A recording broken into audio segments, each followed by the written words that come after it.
Sa ngalan ng Allah, ang dakilang lumikha, ang mapagpala, ang mahabagin. Mga giliw na nakikinig, bago tayo dumago sa ating panayam ngayong gabi, nais namin kayong batiin ang isang pandaigdig na pagbati ng kapayapaan. Assalamualaikum. Ang ibig sabihin, sumayunawa ang kapayapaan. Karaniwan na sa ating mga Pilipino na isinilang sa mga magulang na Kristiyano at lumaki sa gitna ng sambayan ng Kristyanismo, wala tayong kalam-alam sa mensahe ng Islam. At kung meron man, kadalasan ay batay lamang sa mga balibalita na sadyang salungat sa mga ituturo nito. Hindi natin may pagkakaila ang larawan ng Islam at Muslim sa ating bansa ay sadyang hindi maganda. Ito ay bunga ng mahabang panahon na paninira ng mga kanyagang sumakop sa ating bansa.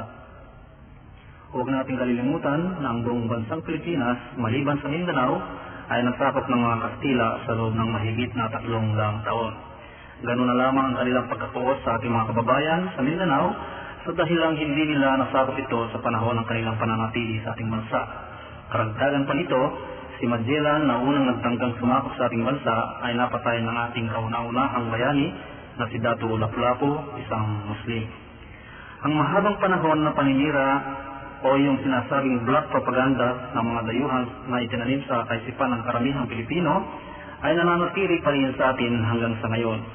Sa mass media o pagbabalita na lamang, maging sa pahayagan, radyo o telebisyon, kapag Muslim ang nagkamali, laging isinasama ang kanyang pagka-Muslim sa pagbabalita. Halimbawa, si Ali Abdullah, isang Muslim, ay nanaksak at nakatakas. Samantalang kapag kapatid nating Kristiyano nagkamali, hindi binabanggit ang kanyang pagka-Kristiyano. May narinig na ba kayong balita na ganitong sinasabi? Si Juan de la Cruz, isang Kristiyano, ay naglasing at nakapatay. Sadyang wala pa po. Bagkus, ganito ang sinasabi ng pagbabalita. Si Juan de la Cruz, isang karpintero, o kaya isang estudyante, o kaya isang mekaniko, ay naglasing at nakapatay. Ito ay sadyang malinaw na ang paninira ay nananatili pa rin sa atin, bagamat mayroon na tayong sinasabing kalayaan mula sa mga banyagang sumakop sa atin.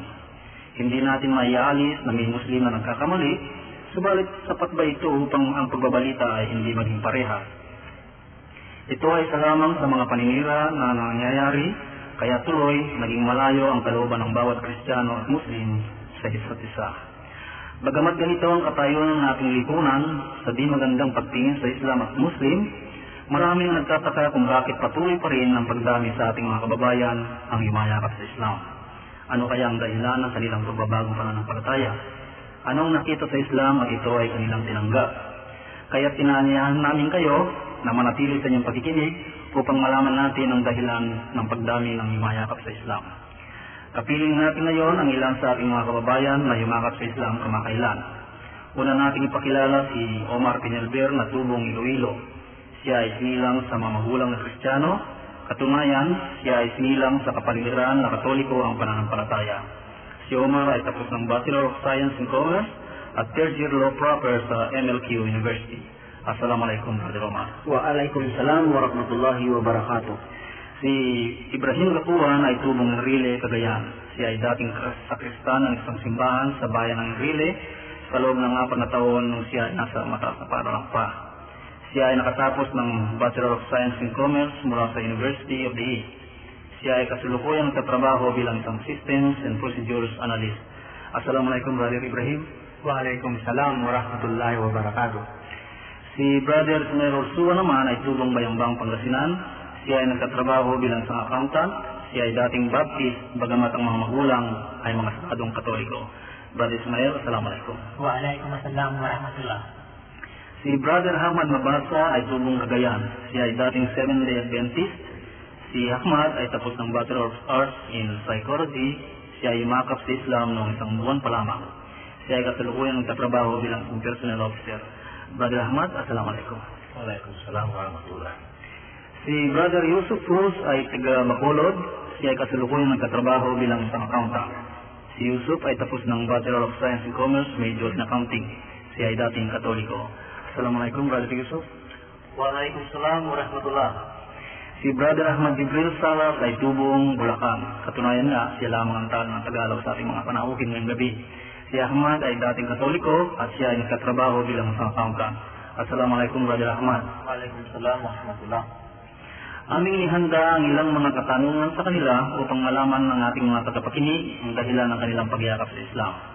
Gayon din upang makapagbigay sila ng ilang impormasyon na maaaring makatulong sa ating kababayan upang magkaroon ng tamang kaalaman tungkol sa Islam.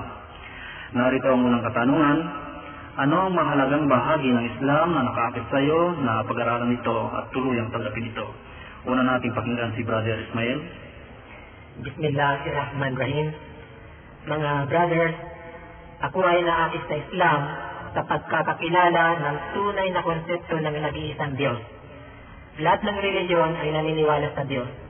Ngunit sa Islam ko lamang natagpuan at nakilala ang tunay na mga katangian ng ating tagapaglikha. Maraming salamat, Brother Ismail. Inyong narinig mga brothers na ang nakaakit kay Brother Ismail ay ang tamang pagkakilala sa ating dakilang lumikha at siyang mahalaga upang magkaroon ng tamang pagsamba. Ano naman ang nakakit sa iyo, Brother Omar? Bismillahirrahmanirrahim. Ang pinakapunto na nakaakit sa akin upang tanggapin ang pananampalatayang Islam ay ang pangkalahatang turo o aral nito. Unang-una, ang tanging sinasamba at ang pamamaraan ng pagsamba ay isa.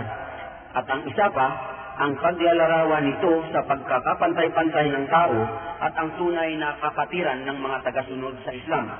At sa Islam, malinaw at simple ang turo na ang dapat lamang sambahin ay ang siyang nagbigay buhay sa ating lahat, ang Allah. At tayong mga tao bilang mga nilikha, karapat-dapat lamang na sa nag-iisang tagapaglikha tayong lahat sumunod, sumuko at tumalima ng buong puso. Malinaw at makatwira ng tinura ni Brother Omar. Mabali naman tayo kay Brother Ahmad. Mabasa. Maraming bagay at kadahilanan kung bakit piniyakap ang Islam. Isa sa mga ito, at siyang higit sa lahat, ay ang paniniwala na walang ibang dapat sambahin kung hindi siya ara lamang, na siya ay bukod tangi, nag-iisa, walang kawanis, na hindi siya dapat tambalan o itambal kanino pa man. Maraming salamat, Brother Ahmad. Ating pakinggan naman ngayon si Brother Ibrahim. Bismillahirrahmanirrahim. Alhamdulillah Rabbil Alamin. Brother, ang sistema at pamamaraan ng pagdarasal ng mga Muslim ang nakaakit sa akin kung bakit niyakap ko ang relihiyong Islam. 5 beses maghapon sa takdang oras nagtatawag na magdasal ang mga Muslim sa pamamagitan ng unang pagsigaw ng Allahu Akbar. Ito ang tinatawag sa Arabic na adhan. Kapag nagdarasal ang mga Muslim, sila ay yumuyuko at halos susubsub ang mukha sa lupa. Ang pagyuko at pagpapatirapa ay nagpapakita ng kababaang loob ng isang tao sa kanyang tagapaglikha. Ito pala ang matagal kong hinahanap-hanap at dito sa Islam kong natagpuan ang kasagutan dahil ang mga ito ay hindi ko nakita o nadama sa ibang relihiyong noong ako ay hindi pa isang Muslim. Maraming salamat, Brother Ibrahim. Tama ang sinabi ni Brother Ibrahim na ang pagpapatirapa ay nagpapakita ng kababaang loob at pagsuko ng buong sarili sa iyong sinasamba. Ang susunod na katanungan, tulad ng nasabi ko kanina, karaniwan na sa ating kababayan na isnilang at lumaki sa gitna ng Kristiyanismo, wala silang kaalam-alam kung ano ang Islam at kung sino ang Muslim. Maaari mo bang ipagbigay ng paliwanag tungkol dito, Brother Omar? Ang Islam ay ang pananampalataya at ang Muslim ay ang tagasunod dito. Ang Islam ay isang katagang Arabic na ang kahulugan nito ay pagsunod, pagsuko o pagtalima sa kautusan ng nag-iisang Diyos, ang Allah.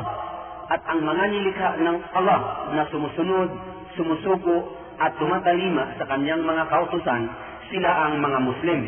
Kaya't ang katawagang Muhammadan ay hindi kailanman tinatanggap ng mga Muslim. Maraming salamat, Brother Omar.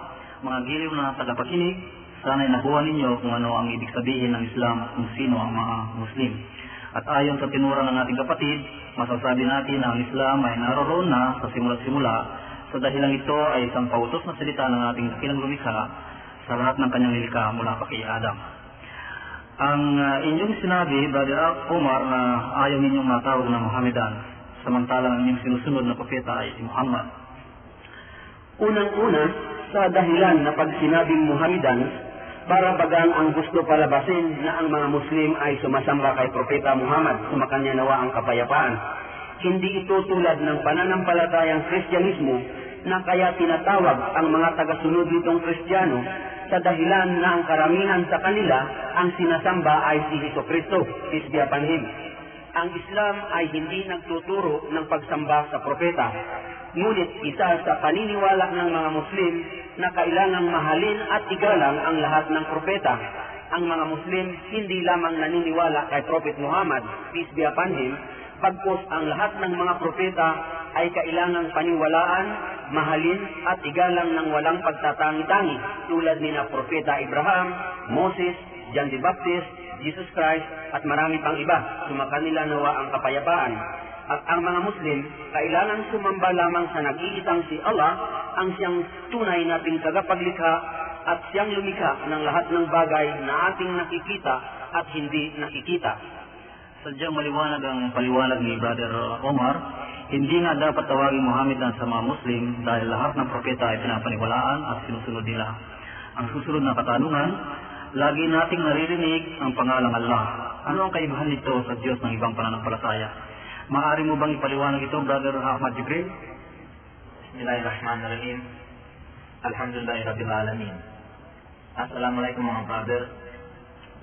Walang pagkakaiba ang salitang Allah sa salitang Diyos na tagapaglikha o sa English na God, the Almighty Creator. Para sa kaalaman ng lahat, ang Allah ay isang Arabic na salita na may isang kahulugan. Ang tanging nag-iisang tunay na Diyos na siyang Panginoon ng lahat ng nilikha. Siyang nag-iisang Diyos na siyang lumikha sa lahat ng tao at mga bagay. Nakikita man natin o hindi. Ang pagkakaalam ng hindi Muslim, ang Allah ay Diyos lamang ng mga Muslim o mga Arabo. Ito ay maling kaisipan. Kaya lang natin pinanatili ng mga Muslim ang salitang Allah ay dahil sa ilang mahalagang bagay. Unang-una nga rito, kapag sinabi nating Allah, siya ang tanging isang Diyos. Walang anak, walang magulang, walang katulad, walang katambal o kasama sa pagiging Diyos. Siya ay ganap na isa.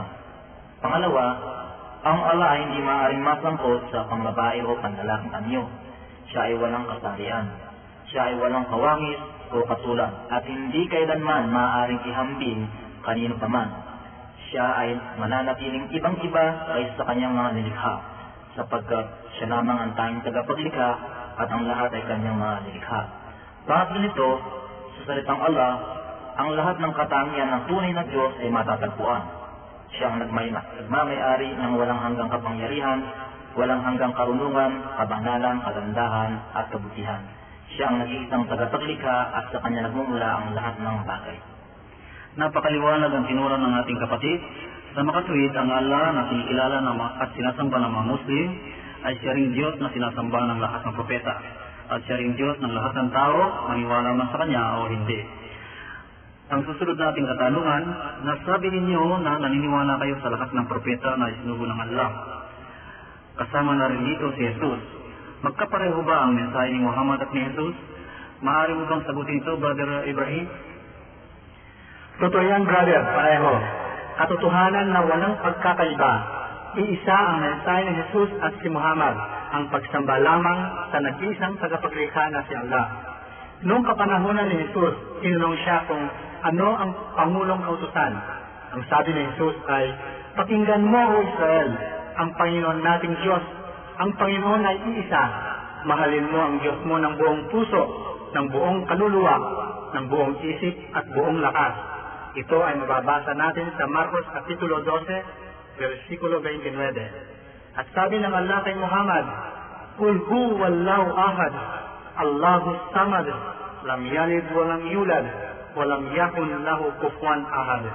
Ibig sabihin sa Tagalog, ipahayag mo Muhammad, siya si Allah, ang nag-iisa, Allah na walang hanggan, ang kaganapan, hindi siya ipinanganak at hindi nagkaanak, at sa Kanya ay walang makakatulad.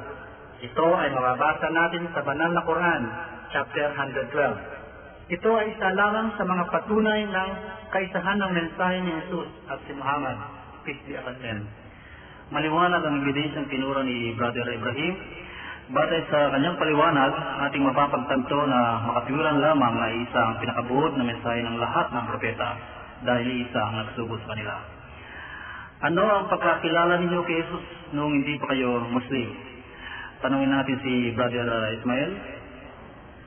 Ang kinagisnan kong pananampalataya ay nagtuturo na si Jesus ay Diyos, na ang Ama, Anak, at ang Espiritu Santo ay iisa, na siya ang Mesaya, pinanganak na himala, walang sumiping na lalaki sa kanyang ina. Ang Diyos ay bumaba sa lupa at nagkatawang tao sa katauhan ni Jesus, na si Jesus ang daan at kaligtasan, ang tagapamagitan ng tao at Ama. Ipinasa sa krus at namatay dahil sa pagtubos ng kasalanan ng sanlibutan. Maraming salamat, Brother Ismael. Ang tinuran ng kapatid natin ay ang doktrina ng kalakhang Kristyanismo. Gaano kaya karami ang lubusang naniniwala dito na walang pag-aalinlangan? Brother Ahmad, ano naman ang pagkakilala mo kay Jesus nung hindi ka pa Muslim? Katulad ng sinabi ni Brother Ismael, ako rin nga sa aking sarili ay nagturing kay Jesus bilang Diyos. Hindi ka ba nagkaroon ng kahit kaunti man lang mga lilangan sa paniniwalang ito? Alam mo, brother, ito nga ang dahilan kung bakit sa kabila nga ng aking nakagit ng paniniwala, mayroon itong kalakit na pag-aalinlangan dahil sa aking paulit-ulit na pagbasa ng Biblia, wala akong nabasa na si Jesus ay nagsabi na siya ay Diyos, o kaya ay nagsabi na dapat niyang sambahin. Ang katotohanan pa nga nito sa Biblia, sa John 17 verse 3, siya ay nagsabi, at ito ang buhay na walang hanggan upang makilala kanila na siyang tunay na nag-iisang Diyos at si Jesus na iyong isinugo. Sa bersikulong ito, malinaw na si Jesus ay isinugo ng Diyos. Iba ang tagapagsugo at iba rin naman ang isinugo. Katulad din naman ng iba ang manlilikha kaysa sa isang nilikha lamang. Maraming salamat, Brother Ahmad. Si Brother Ahmad ay isa lamang sa nagkaroon ng pag-aalinlangan sa doktrina ng Kristyanismo. Marahil ay napapanahon na sa ating mga tagapakinig na magsimula ng manaliksik sa katotohanan. Ang susunod na katanungan, ano naman ang pagkakilala mo ngayon kay Jesus ngayong Muslim ka na, Brother Ismael? Sa Islam, si Jesus ay isa sa mga dakilang propeta ng Allah. Bilang Muslim, minamahal at iginagalang namin siya. Kailangang paniwalaan na siya ay bumuhay ng patay, nagpagaling ng itungin at nagpadilat ng mga mata ng mga bulag sa kapahintulitan ng Allah. Ang Allah ay nagsabi sa banal na Quran, chapter 4, verse 171 ng ganito, si Jesus na anak ni Maria ay hindi hihigit sa isang tubo lamang ng Allah at kanyang salita na kanyang pinagkaloob kay Maria. Mababasa rin natin sa banal na Quran, chapter 3, verse 59, na ang pagkakalikha ng Allah kay Jesus ay kagaya lamang ng kay Adan. Ginawa siya sa pamamagitan ng alabok at sinabi, mangyari at nangyari nga. Maliwanag ang tinura ni Brother Ismael, ang pagkatao ni Jesus ayon sa banal na Quran ay hindi salungat sa mga sinabi ni Jesus sa kanyang sarili na mababasa sa Biblia. Inyong nabanggit ang banal na Quran. Ano ba ito, Brother Yusuf? Bismillahirrahmanirrahim. Mga brothers, Assalamualaikum warahmatullahi wabarakatuh. Ang banal na Quran ay hindi isang karaniwang aklat lamang. Ito ang huling kapahayagang ibinigay ng Allah para sa lahat ng kanyang nilikha. Ito ay kinapapalooban ng kumpletong patnubay na kailangan ng tao upang makamit niya ang katiwasayan, kasaganaan, katahimikan, at kaligtasan, hindi lamang dito sa mundo, ngunit ang higit sa lahat ay sa buhay na walang hanggan sa paraiso ng Allah. Ito ay pinatutuhanan ng Quran sa chapter 2, verse 2, kung saan ang Allah ay nagsabi ng ganito, Dalikal kitab, la raiba fihi hudalil muttaqin. Ang ibig sabihin sa Pilipino ay, ito ang aklat, meaning ang Quran, na kinapapalooban ng katiyagang patnubay na walang alinlangan para doon sa mga sumusunod at may pagkatakot sa Allah. So, ang banal na Quran ay isang mirakulo na pinahayag kay Prophet Muhammad peace be upon him sa pamamagitan ng ni Anghel Gabriel. Maraming salamat, Brother Yusuf. May iba ako ng tanong. Paano ba ang pagyakap o pagtanggap ng Islam? Ito ba ay nangangailangan ng pagbibinyag kagaya ng Kristyanismo? Ibigay natin ang tanong na ito kay Brother Omar. Sa Islam, wala yung tinatawag na binyagan. Walang maraming seremonyang kinakailangan. Hindi kailangan ang ninong o ninang, walang kandila, walang pakimkim, at walang buhos-buhos ng tubig o langis. Kung malinaw sa isang tao ang turo o ang aral ng Islam at nakahanda siyang tanggapin ito, wala siyang ibang dapat gawin kundi ang manumpa lamang.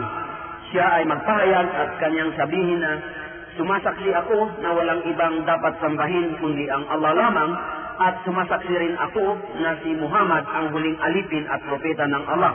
Matapos na ipahayag itong panunumpa, dito siya magsisimulang gampanan ang kanyang mga tungkulin bilang isang Muslim. Maraming salamat, Brother Omar. Napakaganda pala ng pagpasok sa Islam. At hindi lamang yon, ito ay malaya sa namang magarbong seremonya sa hindi magastos.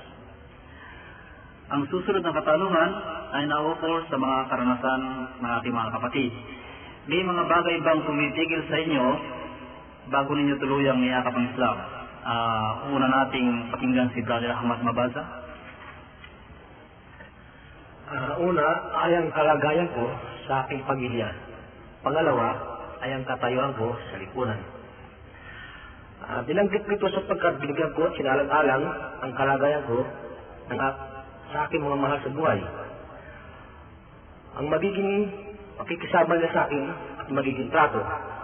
Pangalawa, ang magiging pakikisama, pakikitungo ng mga dati kong kaibigan at kasamahan sa komunidad. Subalit sa kabila ng mga balakid na ito, ay pinili ko pa rin yakapin ang Islam. At umaasa ako, inshallah, na sa darating na panahon ay maunawaan nila ako. Maraming salamat, Brother Ahmad. Si Brother Ahmad Salas naman ang ating barangay.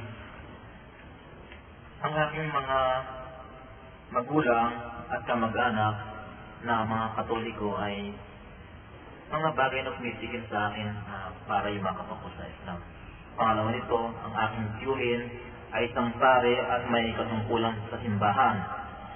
Kasi na ang aking mga malapit na kaibigan, ang iniisip ko ay kung paano ko sila pakikitunguhan. Ngunit isang bagay ang binigyan ko ng pagpapahalaga. Ito ay ang pagsuko at pagsunod ko ng ganap sa Allah. Kaya sa kabila ng mga bagay na pumipigil, niyakap ko ang Islam. Sinunod ko ang tawag ng katuwiran at tamang pananampalataya, sapagkat dito ko natagpuan ang isang payapang pamumuhay at higit sa lahat ang tapat na paglingkod sa Allah, kalakip ng paggawa ng kabutihan ng dahil lamang sa Allah subhanahu wa ta'ala. Maraming salamat, Brother Ahmad.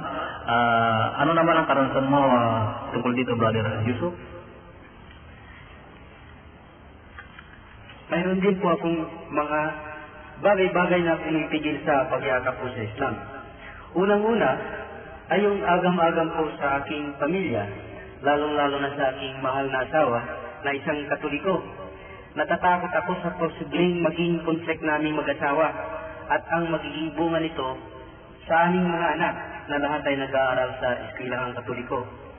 Pangalawa ay sa mga magulang, kapatid at mga kamag-anak na lahat din ay mga Kristiyano.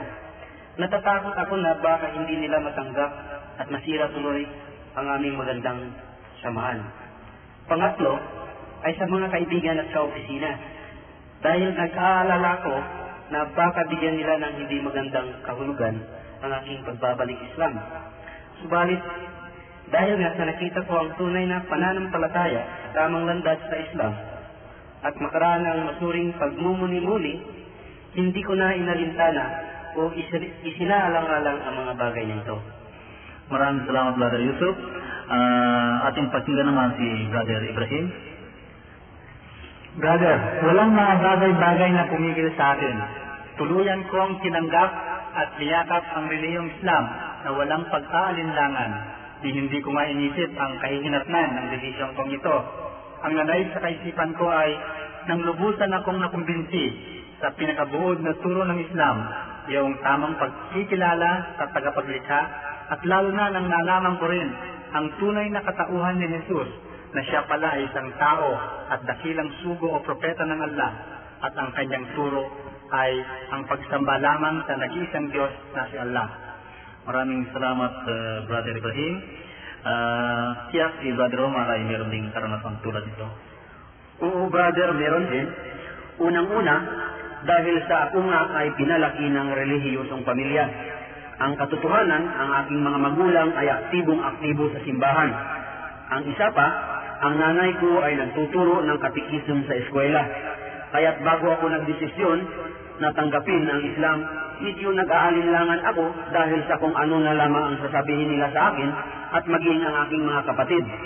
At ang isa pa, iniisip ko rin na kung ano ang sasabihin sa akin ng aking mga kaibigan, lalong-lalo na ang mga naging kasamahan ko sa Knights of Columbus. Ang Knights of Columbus na ito ay kapatiran ng mga kalalakihang Katoliko. Ngunit sa kabila nito, malaki ang aking pag-alala sa mga katotohanang nakita ko ayon sa aking pagbabasa at pagsasaliksik tungkol sa Islam. At sa kabila nito, nagpapasalamat ako sa Allah, ang dakilang lumikha, at iginabay niya ako sa tamang landas sa dahilang tuluyan kong tinanggap ang Islam. At dito ko natagpuan ang tunay na pananampalataya at kapayapaan. Kaya't sa kasalukuyan, sinisikap kong tulungan ang aking mga mahal sa buhay, mga kaibigan, at mga kababayan upang kanila ring matagpuan ang tunay na pananampalataya at kapayapaan. Maraming salamat, Brother Omar. Mabaling tayo kay Brother Ismael. Tungkol sa bagay na yan, mga brothers, walang nakapagsigil sa akin sa pagpasok sa Islam. Dahil sa pamilya namin, pinababayaan kaming pumili ng aming pananampalataya. Kaya sa dinami-dami naming magkakapatid, nahahati ang aming pananampalataya sa 4. Sa lahat ng pananampalataya ng aking napag-alaman, tanging sa Islam ko lamang natagpuan ang makatwirang pagsamba sa dakilang Allah. Ngunit ngayon pa lamang, mga brothers, nagpapasalamat ako sa Allah kahit wala pa sa kanila ang nagdideklara ng pananampalatayang Islam dahil napansin kong malaki ang pinagbago nila. Ang mga maraming nakasabit na imahin sa amin ay unti-unti nilang pinagtatanggal. Hindi na sila kumakain ng baboy, nawalan ng ganang dumalo sa pagtitipon, at sa katunayan, ang hipag ko na masugid na born again, at ang isa kong kapatid na lalaki ay nagpapatira pa na kung magdasal ng 5 beses sa isang araw, at ang Allah ang kanilang tinatawag. Inshallah, sa malapit na panahon, pagkakaisahin sana kami ng Allah sa Islam na tanging religiyon magmula pa noong likhayin ang unang taong si Adan. Napakaganda ng karanasan ni Brother Ismael. Mga giliw na tagapakinig, batay sa salaysay ng ating mga kapatid, higit nilang pinili ang pagsahak sa tamang landas. Tunay ngang mahalaga na itama muna ang sarili upang maitama rin ang landas ng iyong mga mahal sa buhay. Susunod na katanungan, tulad ng nasabi ko sa inyo kanina, ang ating lipunan ay mayroong maling pagkakilala sa Islam at sa mga Muslim. Ano ang unang reaksyon ng iyong pamilya at mga kaibigan nang malamang ikaw ay Muslim na? Una nating tanungin si Brother Ahmad Salas. Bismillahirrahmanirrahim. Nang tinanggap ko ang Islam, wala akong narinig sa aking mga magulang. Iginalang nila ang aking pasya. Ngunit sa mga ilan kong kamag-anak at kaibigan, nakarinig ako ng mga pang-insulto at pangungusya. Ngunit pinaglabanan ko lahat ito. Pinakita ko sa kanilang lahat ang pagbabago ko. Ang pagdarasal, ang pakikitungo ko sa kanila, ang pananalita ko, ang pag-iwas ko sa mga bisyo.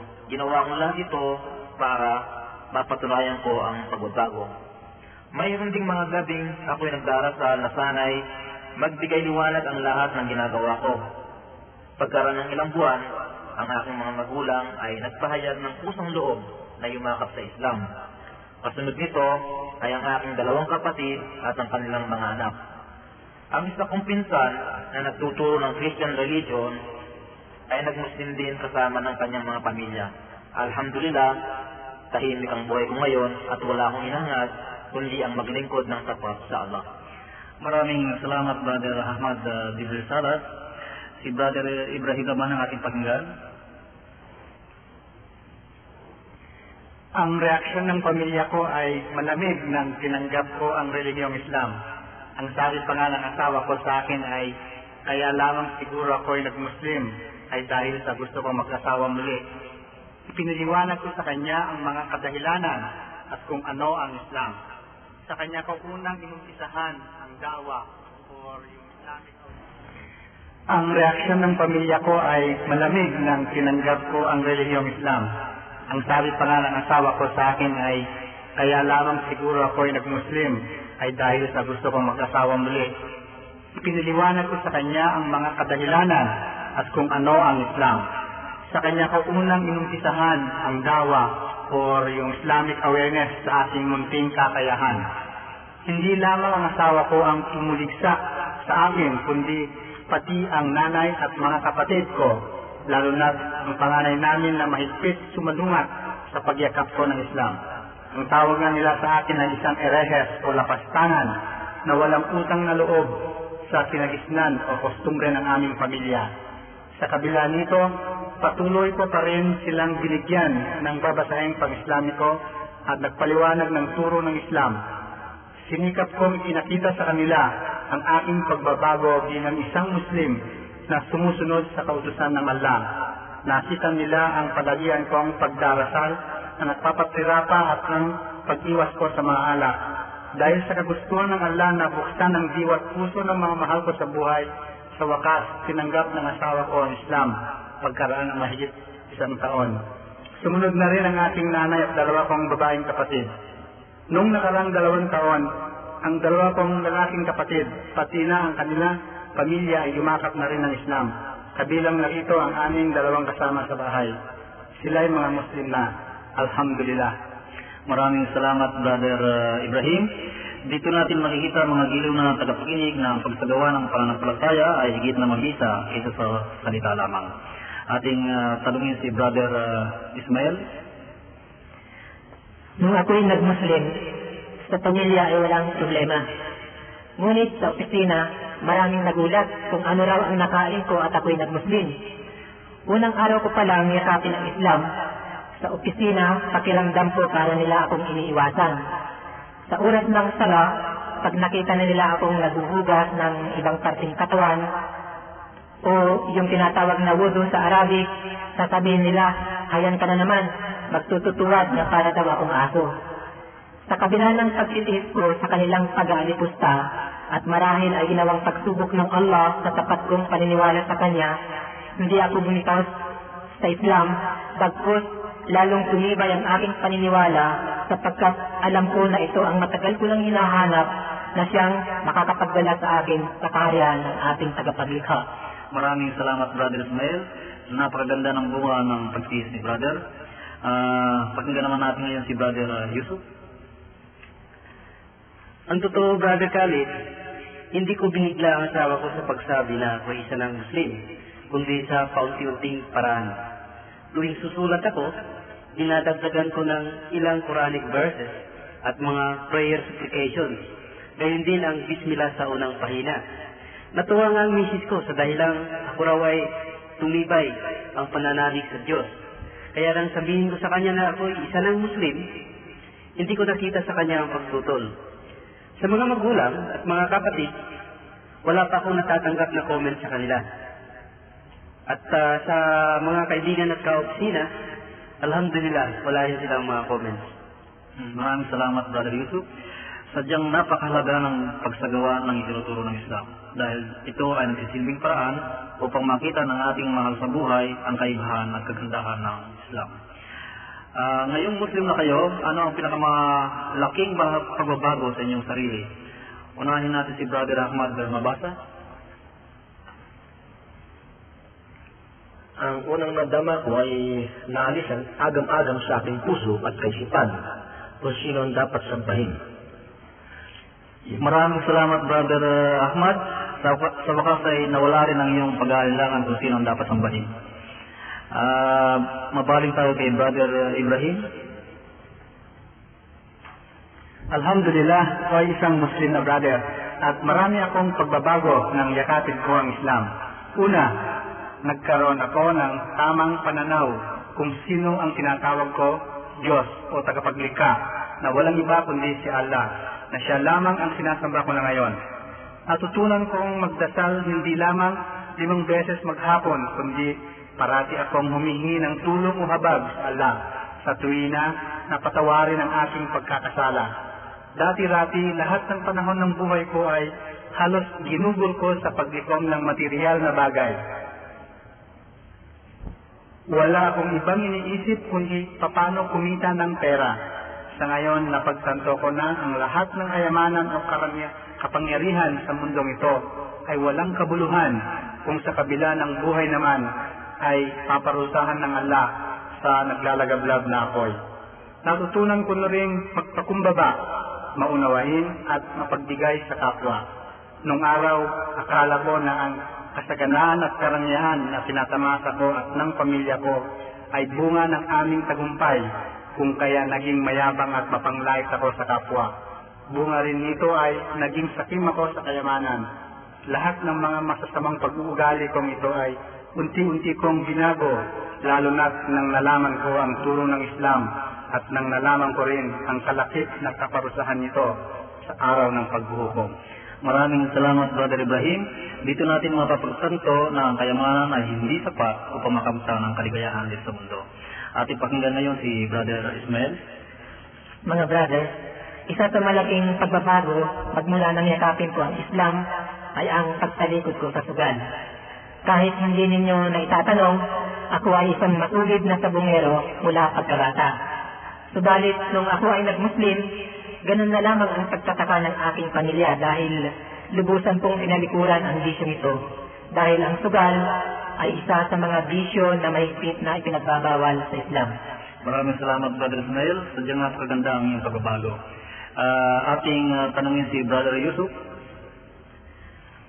Bukod pa sa mga nasabi na ng ating mga kapatid, Brother Khalid, ang Islam ay nakatulong din sa akin ng malaki upang umiwas sa mga bisyo na dati kong kinagawa rin, tulad ng iba't ibang klaseng pagsusugal, pag-inom ng alak.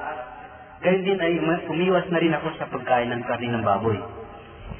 Maraming salamat, Brother Yusuf. Yung nabanggit ang baboy, ang mga Muslim ay kilalang kilala na hindi kumakain ng baboy. Bakit, Brother Yusuf? Totoo po yun, Brother Khalid. Ang pagkain ng karne ng baboy ay talagang ipinagbabawal sa Islam. Ito ay isang kautusan ng Allah na nasasaad sa maraming chapter ng banal na Quran, katulad ng chapter 2 verse 173, chapter 5 verse 4, chapter 6 verse 145, at saka chapter 16 verse 115. Ang katotohanan, hindi lang sa Quran ipinagbabawal ang pagkain ng baboy. Gayon din po sa Biblia, sa Leviticus 11 verses 7 to 8 at Deuteronomy 14 verse 8 ay nasusulat din na huwag kumain ito sapagkat ito ay isang karumal-dumal na hayop. At bilang masubid na Muslim, tayo ay nararapat lamang na sumunod sa kautusan ng Allah nang walang pag-aatubili at katanungan. Maraming salamat, Brother Yusuf. Ayon sa iyong tinuran, hindi lamang pala Muslim ang hindi dapat kumain ng baboy, pati rin pala Kristiyano. May maidadagdag ka ba rito, Brother Omar? Meron. Katotohanan ang mga sinabi ni Brother Yusuf na hindi lamang ang banal na Quran ang nagbabawal sa pagkain ng baboy, ngunit maging ang Biblia ay nagsasaad rin at ipinagbabawal ang pagkain ito. At bukod rito, ayon sa siyensya, pinag-aralan ito at napag-alaman na ang baboy nga ay marumi. Ang sino mang kumakain nito ay nagkakaroon ng mikrobyo sa kanyang katawan, ang tinatawag na trichinosis, at ito ay infected ng tinatawag na trichina worms, at ito ay mabilis na kumakalat sa katawan ng isang tao at nabubuhay daw ito sa loob ng katawan hanggang 40 years. At ang trichina worms na ito ang siyang sanhi na nagkakaroon ng rheumatism at muscular pains ang isang tao at nagkakaroon din siya ng iba't ibang uri ng sakit sa katawan. Ang katotohanan, maraming doktor mula sa iba't ibang bansa ang nakadiscover nito ayon sa kanilang pagsasaliksik. At ang katunayan, hindi Muslim ang mga doktor na ito. Kaya kung mahal natin ang ating sarili, pangalagaan natin ito. At ang pinakamahalaga sa lahat, nilikha tayo ng Allah para sambahin siya. Kaya kung tayo ay naniniwala at tapat na nagmamahal sa Kanya, sundin natin ang Kanyang mga kautusan upang sa gayon makamtan natin ang buhay na walang hanggan sa kabilang buhay. Maraming salamat, Brother Omar. Kasunod ng pagsasabi ng shahada o yung pagyakap sa Islam, ano-ano ang pangunahing tungkulin na dapat sagawa ng isang Muslim? Brother Omar?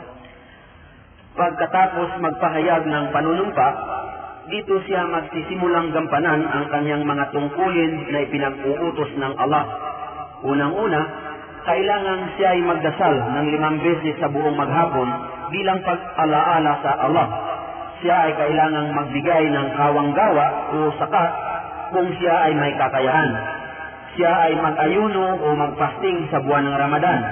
At siya ay kailangan ding mag-hajj o lalakbay siya sa Makkah sa tahanan ng Allah kung siya ay may malakas na pangangatawan, may sapat na salapi upang gugulin sa paglalakbay at kailangang nasa tamang kaisipan.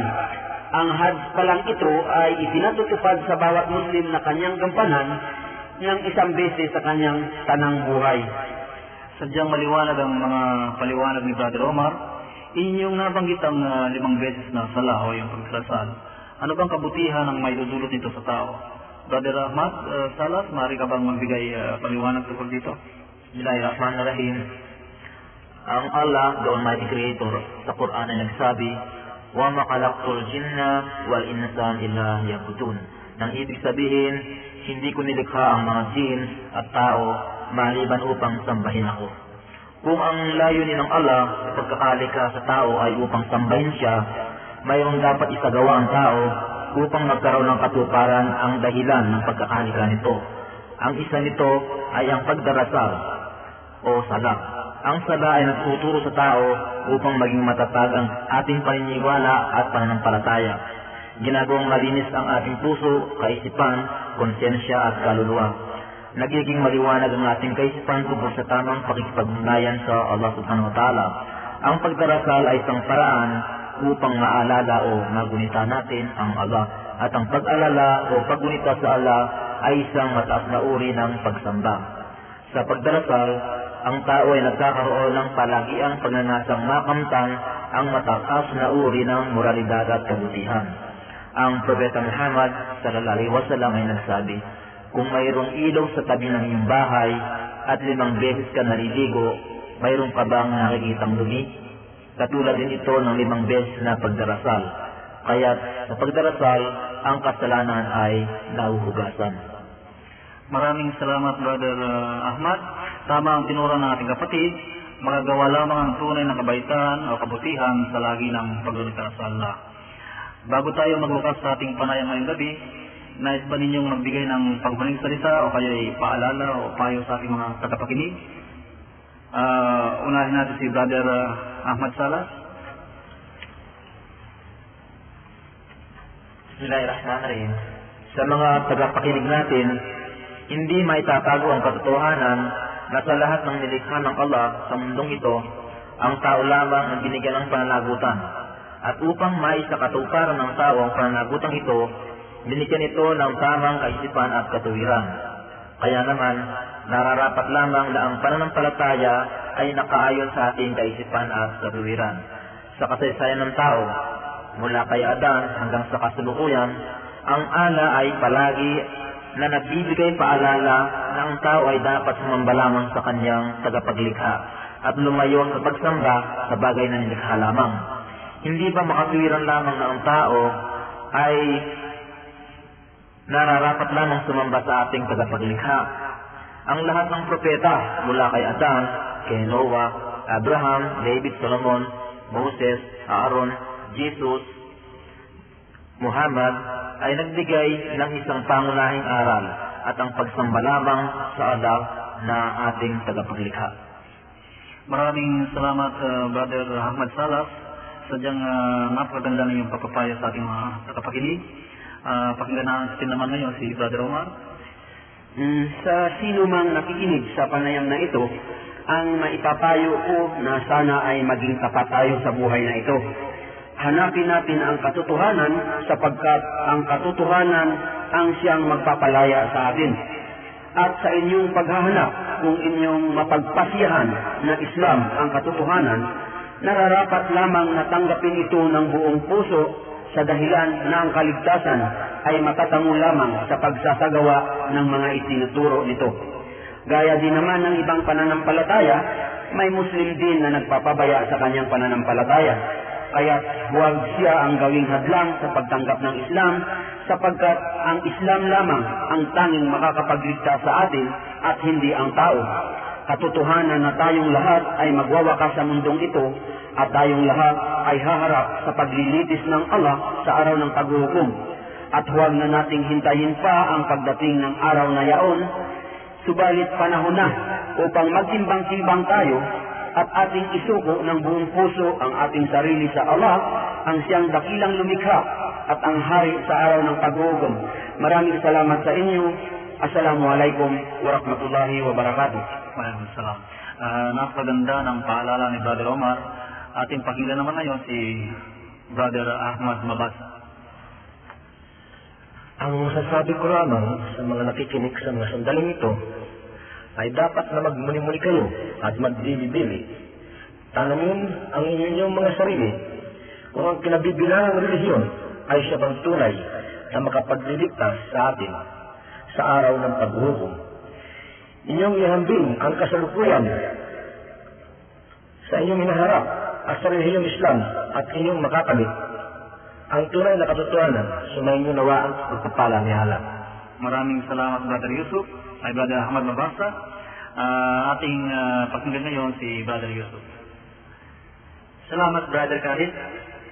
Ang sa akin ay isang paalala lamang sa lalong-lalo na sa ating mga kapatid na hindi pa Muslim at yung mga naghahanap ng katotohanan. Ang pagyakap sa Islam o sa ano pa mang relihiyon ay hindi po bukso ng damdamin lamang o sa pilitan o pakikisama lamang o isang instrumento upang makamit ang mga bagay na material. Ito po ay maling pamamaraan. Sa banal na Quran, sa chapter 2, verse 256, ang Allah ay nagsabi, ang pananampalataya ay hindi sa pilitan. Ang katotohanan ay kusang mangingibabaw sa kasinungalingan. Hindi natin maipagkakaila na sa simula ay totoong wala tayong sapat na kaalaman sa Islam. Kaya ang maipapapayo ko sa lahat ng ating mga kapatid ay basahin munang maigi na bukas ang damdamin at kaisipan ang banal na Quran at iba pang babasahin Islamic at unawain mabuti ang mga aral at itinuturo nito. Kung kinakailangan, ikumpara din ito sa kasulukuyang ninyong paniniwala. Malalaman ninyo na ang katotohanan ay maliwanag na ipinakikita ng Allah sa banal na Quran, gayon din ang mga ligaw na landas. Ang Allah ay siyang makapangyarihan at siya lamang ang makapagbibigay sa atin ng tamang patnubay. Insyaallah, kung kayo ay yayakap sa Islam ng taos sa puso at walang alinlangan, maaasahan ninyo na hindi pala mahirap gampanan ang mga obligasyon ng isang Muslim. Ito po ay batay sa personal kong karanasan. Kaya Brother Khalid, mga brothers at mga tagapakinig, maraming salamat po. Wassalamualaikum warahmatullahi wabarakatuh. Maraming salamat Brother Yusuf, napakaganda ng itinuran. Ating ngayong pakinggan si Brother Ismael. Sa mga tagapakinig natin, sana ang panayam namin ito ay makapagdulot ng aral o dili kaya ay makapagbigay ng liwanag na maituwid ang mali nating haka-haka o makadagdag sa ating kaalaman tungkol sa pananampalatayang Islam.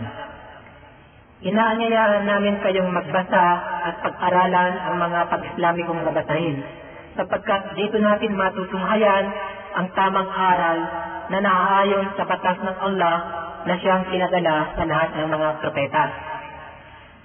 Lahat tayo ay nagmimiting mamuhay o makamtan ang paraiso na siyang pangako ng Allah sa mga mabubuti at may tamang pananampalataya. Ang Islam ay ang relihiyon na ibinigay kay Adan, ang unang taon at unang propeta ng Allah at sa lahat ng propeta na isinugo niya sa sangkatauhan. Ang Islam ay pinili mismo ng Allah at maliwanag na nababanggit sa kanyang huling kapahayagan sa tao. Ang Allah ay nagsasabi ng mga sumusunod, sa araw na ito ay aking binigyan ng lubos na katuparan ang inyong relihiyon para sa inyo at pinili ang Islam bilang inyong relihiyon. Ito ay mababasa sa banal na Quran, chapter 5, verse 3. Sino man ang magnais ng ibang relihiyon maliban sa Islam, pagsuko sa Allah, kailanman hindi ito tatanggapin sa kanya. Ito ay mababasa sa banal na Quran, chapter 3, verse 85. Mga tagapakinig, malinaw na Islam lamang po ang magsisilbing daan tungo sa paraiso. sapagkat ang Allah ay nagbigay ng hudyat sa banal na Quran, chapter 4, verses 48 and 116 ng ganito. Katotohanan, hindi pinapatawad ng Allah ang pagbibigay ng katambal sa Kanya. Subalit siya ay nagpapatawad ng ibang kasalanan bukod dito sa kanino mang kanyang nais. Mga tagapakinig, Assalamualaikum warahmatullahi wabarakatuh. Napakaganda ng sinabi ni Brother Ismael. Ating pakinggan naman ngayon si Brother Ibrahim. Mga kapatid na nakikinig, nais ko lamang ipabot sa inyong lahat na bigyan natin ng pansin ang relihiyong Islam, ang pagsunod, pagsuko at pagtalima sa kautusan ng nag-iisang tagapaglikha na si Allah. Sa totoo lang, marami sa atin na kapag relihiyon na ang pinag-uusapan, nagbingi-bingihan na lamang tayo o di kaya sasabihin, lahat ng relihiyon ay pare-pareho, ginagawang hanap buhay. Huwag naman, baguhin natin ang ating pananaw, magsaliksik tayo. Ang sabi nga sa Biblia sa 1, Kapitulo 8, versikulo 32, Seek the truth, and the truth shall set you free. Kaya buksan ang ating isipan at hanapin ang nag-iisang katotohanan tungo sa kaligtasan. Walang tutulong o magliligtas sa atin, kundi sarili nating pagsisikap. Sa araw ng paghuhukom, abalang-abala tayo sa sarili at hindi natin makikilala ang ating magulang o mismong pamilya natin. Kaya huwag natin gawing biro ang paksang relihiyon. Dahil katunayan, tayong lahat ay magwawakas dito sa mundong ito. Tayo'y mamamatay lahat na hindi natin alam kung kailan. Hindi natin hawak ang buhay natin. Si Allah lamang ang nakakaalam kung kailan nakatakda at kung kailan gusto niya tayong bawian ng buhay. Ika nga sa Ingles, death is an inevitable event. It is everybody's prospect and it will surely come to happen. Dapat tayo'y parating nakahanda. Paghandaan natin ang araw ng paghuhukom. Kilalanin, alamin at ituwid natin ang konsepto sa tagapaglikha upang sa ganon, tanggapin natin ng buong puso ang relihiyong Islam dahil dito ang tiyak na kaligtasan. Ang patunay nito ay ang salita ng Allah. This day I have perfected your religion, completed my favors upon you, and decreed Islam as your religion. Anyone who desires a religion other than Islam, never will it be accepted of him, and in the hereafter, he will be among the ranks of those in the hellfire. The religion in the sight of Allah is Islam, which means submission, obedience, and surrender to the will of Allah. Ito ang iyong kapatid na si Ibrahim. Assalamualaikum warahmatullahi wabarakatuh. Maraming salamat, Brother Ibrahim. Mga giliw naming tagapakinig, inyong narinig ang mga ilang payo at paalala ng ating mga kapatid. At sana'y nakatulong sila sa inyong paghahanap sa katotohanan. Dito nagwawakas ang ating panayam sa gabing ito. Nagpapasalamat kami sa ating mga panauhin sa kanilang pagpapaunlak sa kaming paanyaya na dumalo sa panayam na ito. Gayon din, nagpapasalamat kami sa ating mga tagapakinig. Naway nakapagbigay ito ng kasagutan sa iba't ibang katanungan na naukol sa Islam. At naway maging daan ito upang mapagalaman ng ating mga giliw na nakikinig ang tunay na aral at turo ng Islam.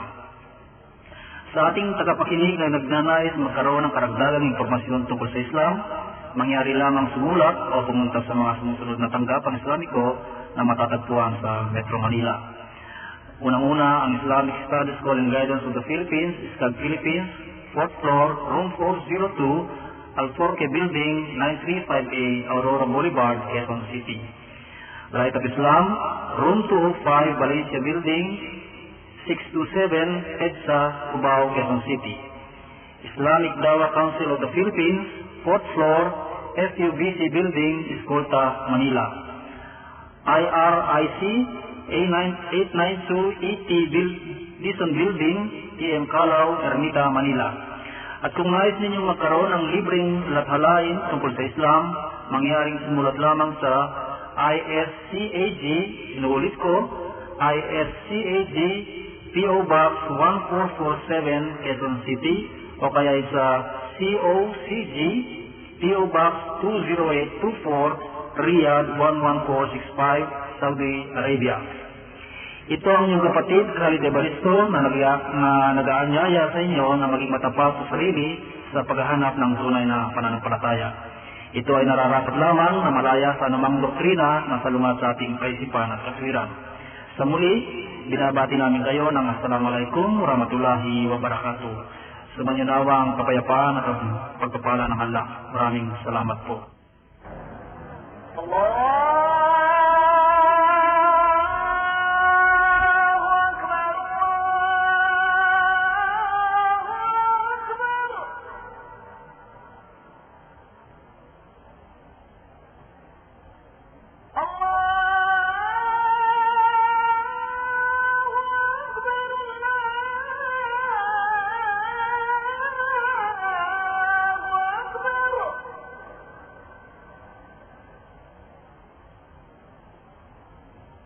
أشهد